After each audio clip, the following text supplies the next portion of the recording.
Olá, meu nome é Edson Rossi. Vou apresentar para vocês um vídeo onde eu mostro um experimento de física para a disciplina de Física Geral 2 do professor Durval Bertoldo de Menezes. Mas antes vou fazer uma pequena introdução sobre magnetismo. Falando um pouco de história do magnetismo. Ela começa na Grécia Antiga, numa região chamada Magnésia, atualmente pertence à Turquia. Nessa região, há mais de 2000 anos, observou que algumas pedras tinham uma propriedade muito curiosa: eram capazes de atrair objetos de ferro. Isso se deve à constituição das pedras que contêm óxidos de ferro. Assim, não menos provável, deram o nome a essa pedra de magnetita, em homenagem à cidade. Nesta época, as pedras eram chamadas de magnetos. Apenas mais tarde que foram chamadas de ímãs. Bom, os primeiros estudos relacionados ao magnetismo devem-se a Tales de Mileto no século VI a.C. Observou que algumas pedrinhas, que atualmente são chamadas de magnetita, têm a propriedade de atrair umas às outras, e também o ferro.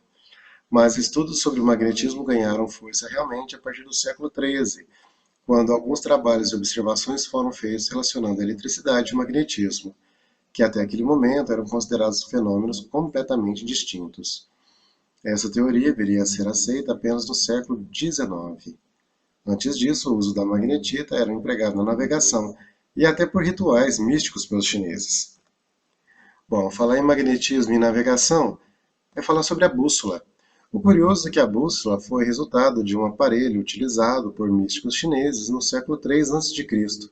para prever adivinhações futuras. E só a partir do século X d.C. que passou a ser utilizada pelos chineses nas navegações.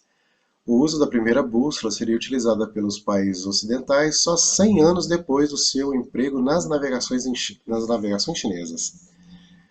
Bom, aqui uma bússola curiosa, ela lembra bem uma concha da dinastia Song. Bom, a bússola é eficiente graças à grande quantidade de ferro derretido que existe no interior da Terra. Esse ferro funciona como um ímã, que atrai a agulha magnetizada da bússola. Algumas aplicações do magnetismo. Podemos ver várias. Entre elas temos algumas aqui. Os discos rígidos, geralmente é utilizado para gravar os dados no disco um ímã de neodímio. Motores elétricos. Máquinas que utilizam cartões magnéticos. Transformadores de tensão. Aceleradores de partículas. Alto-falantes. E em diversos aparelhos que utilizam o magnetismo para gerar movimento. Bom, falar em magnetismo, precisamos também falar do ímã. A tentativa de explicar o efeito magnético de um ímã sempre despertou a curiosidade dos físicos. Pensava-se até na existência de um fluido invisível que sairia do ímã, atraindo o objeto de ferro. A explicação do fenômeno magnetismo é um pouco complexa, mas atribui o magnetismo dos ímãs a uma consequência relacionada ao movimento dos elétrons no interior dos ímãs. E para entender melhor esse conceito, vamos recorrer à eletricidade. Cargas elétricas em repouso produzem apenas o efeito elétrico de atração ou de repulsão. Cargas elétricas em movimento produzem um efeito magnético e também o efeito elétrico. E para provar essa teoria será apresentado o experimento de física, um eletroímã, que ajudará a embasar esse raciocínio. Falando um pouco sobre a relação entre eletricidade e magnetismo. Até o final do século XVIII, eletricidade e magnetismo eram considerados fenômenos distintos e eram estudados separadamente. Até então não se pensava que um ímã e uma corrente elétrica pudessem ter alguma relação. Foi só em 1820 que o físico dinamarquês Hans Christian Ørsted realizou um experimento, onde comprovou a existência de campo magnético em torno de um condutor de corrente elétrica. É possível verificar a existência de campo magnético utilizando um experimento semelhante ao de Ørsted, utilizando corrente elétrica através de um solenoide. E o que seria um solenoide? Bom, um solenoide se constrói enrolando-se em hélice um fio muito comprido em torno de um cilindro, no caso um cilindro metálico.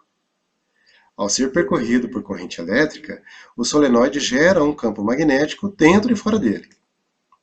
As linhas de campo no interior do solenoide são praticamente retas paralelas, o que o torna muito semelhante a um ímã, em forma de barra.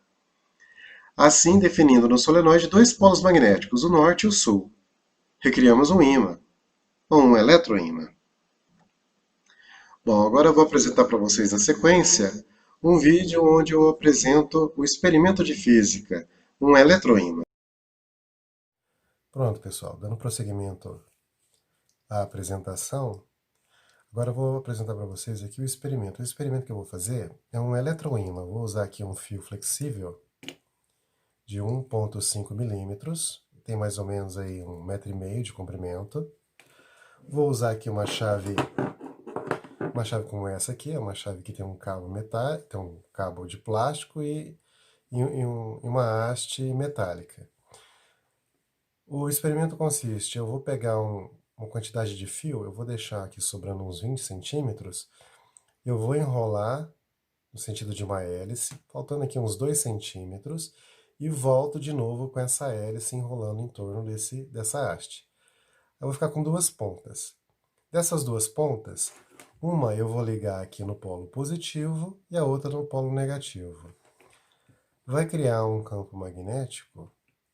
Cria um campo magnético tanto dentro como fora, mas como a hélice feita aqui, o espiral feito em torno da haste metálica, então a haste metálica vai ficar magnetizada. Eu vou começar aqui prendendo o fio aqui na haste, bem no início do cabo. É bacana prender um pedaço de fita, porque na hora que começa a enrolar, esse fio começa a sair. No caso aqui eu estou usando um fio um pouco mais... Não é um cabo rígido, mas ele está um pouco duro aqui. Ó, a hélice tem que ficar bem próxima, esse espiral, né? Feito com fio, mais próximo possível um do outro. Na hora que estiver faltando aqui uns 2 centímetros aproximadamente, eu vou fazer o seguinte, eu vou apertar mais um pouco e eu vou colocar uma fita para segurar ele, para ele não escorregar daqui, para ele não sair da posição. Agora eu volto enrolando o fio novamente para trás, ó, na direção do cabo, respeitando aquela sobra que eu tenho que deixar para poder ligar na bateria, né? Mais um pouquinho. Ah, já tá bom. Nossa. Agora mais fita para prender. Você escapa. Mais um pouquinho. Vou prender mais um pouco com fita. Bom, aqui eu tenho o seguinte. Sobrando essas duas hastes, eu já tinha deixado um pouco sobrando. Eu vou fazer um ganchinho nas duas pontas. Aí eu vou encaixar aqui na bateria. É uma bateria de 12 volts, só que ela está um pouco descarregada. Porque é o seguinte, como eu estou ligando um polo no outro, ele está fechando um circuito aqui, né? Então, como a bateria está um pouco descarregada, não vai ter problema, mas ela esquenta. Só que esse movimento dos elétrons, né, passando de um lugar para o outro, ele vai gerar esse campo magnético. Eu vou conectar aqui, ó, primeiro no positivo, e agora no negativo. Agora eu pego aqui, por exemplo, uma moeda. Vamos ver. Ó, eu liguei, essa ponta é a ponta final, né? Quer dizer, a ponta inicial não funcionou. Agora eu vou inverter a polaridade. Eu vou colocar esse que eu enrolei por último, eu vou colocar no positivo. E vou colocar esse aqui no negativo. Vamos ver se vai ter corrente. Vamos ver se vai ter atração, né? Ó, funcionou. A explicação é que como esse que eu enrolei primeiro, eu enrolei aqui na parte positiva, a corrente ela sai de um polo e vai para o outro. Então, como ela é a última, e ela está mais distante aqui dessa haste, essa parte aqui que é de fora, ela está mais próxima do cilindro, no caso aqui dessa haste metálica. Então é ela que está conduzindo a eletricidade, né? Ela está mais próxima. Ó. Eu tenho outro aqui que é um pouquinho melhor do que esse. Esse eu coloquei umas garrinhas e já está até com o polo certo. Eu já coloquei aqui o polo para conexão do polo positivo e do polo negativo. Aqui não está fechando o circuito porque eu coloquei um interruptor, tipo esses de campainha, e ele é retrátil. Então a corrente só vai passar no momento que eu pressionei esse botão. Olha só, pressionei e funcionou. Se eu desligar, ó, ele perde a corrente, ó, a corrente corta, então logo corta esse campo magnético. Olha só.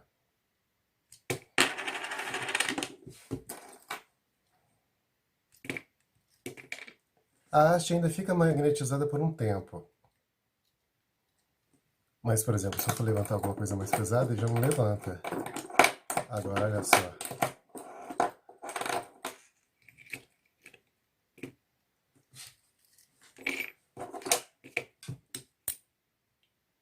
Se eu soltar, você para de pressionar o botão e ele solta, ó.